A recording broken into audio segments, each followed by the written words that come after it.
Welcome to the Rim Break Rodeo. We hope this video helps.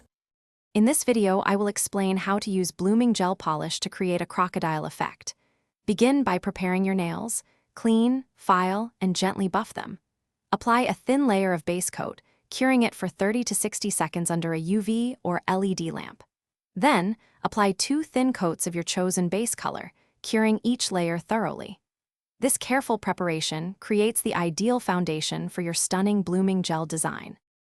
Now, for the magic. Apply a medium, even layer of blooming gel polish over your cured base color. It's crucial that you do not cure this layer yet, as it needs to remain wet. This special gel creates a slippery surface, allowing your design colors to naturally spread and create beautiful, organic patterns. This is where the blooming effect truly comes to life. With your blooming gel still wet, take a fine detail brush and dip it into a contrasting gel polish color. Carefully draw small, irregular lines or dots onto the wet blooming gel. Observe as the color naturally spreads and separates, forming that distinctive crocodile skin texture.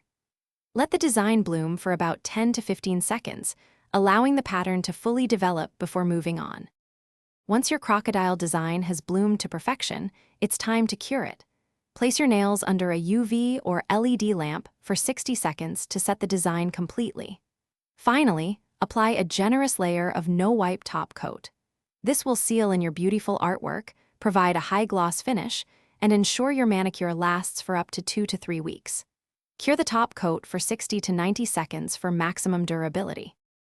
Thanks for watching. Consider subscribing if we helped you.